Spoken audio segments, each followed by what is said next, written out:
Hello friends. तो आज हम लोग इतने महत्वपूर्ण मुद्दे पर बात करने वाले हैं जो कि जेपीएससी के द्वारा किया जा रहा है, जो गलतियां की जा रही हैं उस पर हम आज चर्चा करने वाले हैं। ठीक है, देखिए ऐसी जो अभी रिसेंटली जो अभी चल रहा है पेपर, ठीक है, एसीएफ का मेरा तो हो गया चूँकि मेरा एनवायरमेंटल साइंस और फॉरेस्ट्री था। ठीक है, जेपीएससी ने इतनी सारी गलतियां की हैं कि अगर कोई हिंदी मीडियम का छात्र है, इंग्लिश के वर्ड्स को बहुत ज़्यादा नहीं समझ पाता है या फिर उसके सेंटेंसेस को हिंदी में कन्वर्ट नहीं कर पाता है, तो उसके एग्जामिनेशंस बहुत ख़राब जाने वाले हैं। ठीक है, तो हिंदी मीडियम वाले स्टूडेंट्स ख़ास तौर पे आप अवेयर हो जाइए, प्रिपेयर हो जाइए।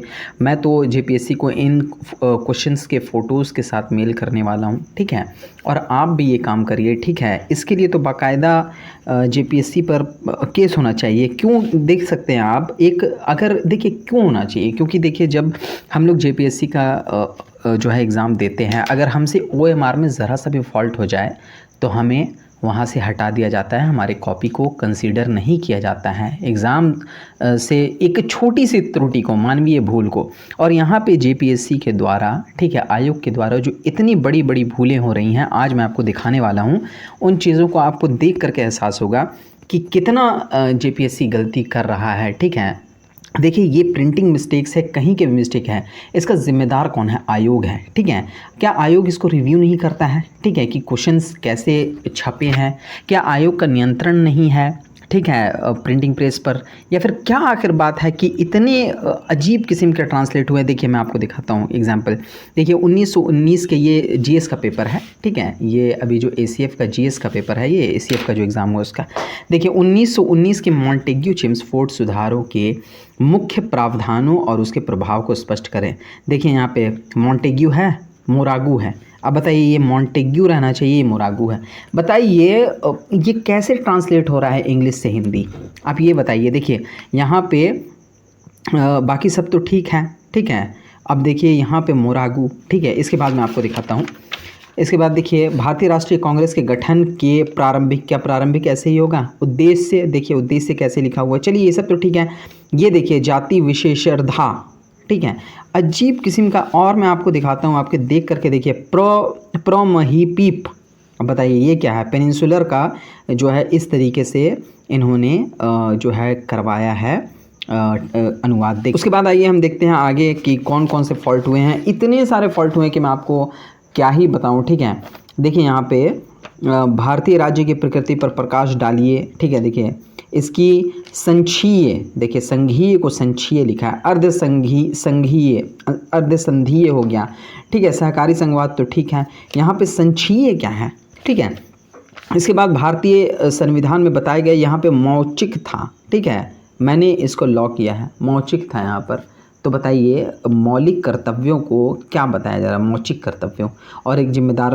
तो बताइए उसके बाद फिर मैं आपको दिखाता हूँ गलतियाँ। ठीक है, कितनी सारी ऐसे ऐसे गलतियाँ हैं। देखिए स्वयं सहायता समूह को स्वच्छम सहायता समूह लिखा गया है। ठीक है, इस प्रकार की बड़ी बड़ी गलतियाँ हैं। ठीक है, जो कि आयोग को नहीं करना चाहिए।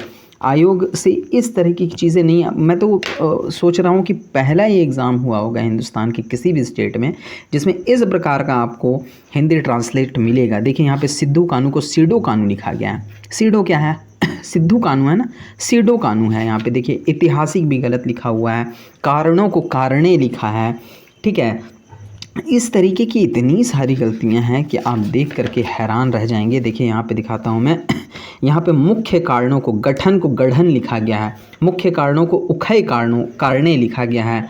ठीक है, इसके बाद में आपका और भी मैं आपको दिखाता हूँ। देखिए आंदोलन, जन आंदोलन को आयनलों लिखा गया है। ठीक है, आप गतिविधियों को देखिए गतिविधियों लिखा गया है। इस तरीके की मैं कितनी गलतियाँ दिखाऊँ? ईच एंड एवरी पेपर में इस तरीके की गलतियाँ हैं।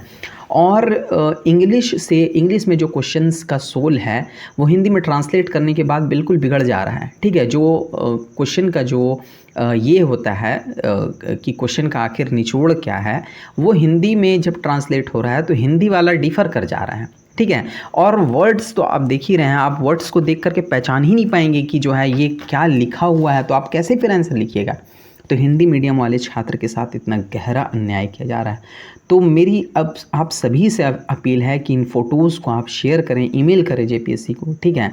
और जो है अगर आप रांची रहते हैं तो आज जा कर के हैंड टू हैंड इसको जो है सबमिट करें और इन गलतियों को जेपीएससी के दिखाएं, ठीक है। ये बहुत ही गंभीर मुद्दा है, इसको हल्के में ना लें, चूँकि अभी सिविल सर्विसेज के एग्जामिनेशन से हर पेपर में जेपीएससी ने ऐसी गलतियां की हैं। अगर सिविल सर्विसेज में भी ऐसी ही की जाएंगी तो आप कैसे आंसर लिखिएगा, ठीक है। सबसे बड़ी बात है कि अगर चलिए वर्ड में भी गलती रहेगा तो हम लोग सुधार लेंगे, लेकिन जब क्वेश्चन पूरा इंग्लिश का कुछ और है, जब हिंदी में उसको ट्रांसलेट किया जा रहा है तो उसका मीनिंग चेंज हो जा रहा है, तो ऐसे में कैसे आंसर आप लिख पाइएगा, ठीक है। तो मैं तो करने वाला हूँ, ठीक है, ईमेल आप लोग भी करिए, ठीक है। तो इस तरीके की चीज़ों के लिए क्या रिफॉर्म्स हो सकते हैं, कैसे आयोग को ये सब दिखाया जा सकता है, ये सब हम डिस्कस करेंगे। ओके, तो मिलते हैं किसी नेक्स्ट वीडियो में। Thank you. Please subscribe. Please share. And please like.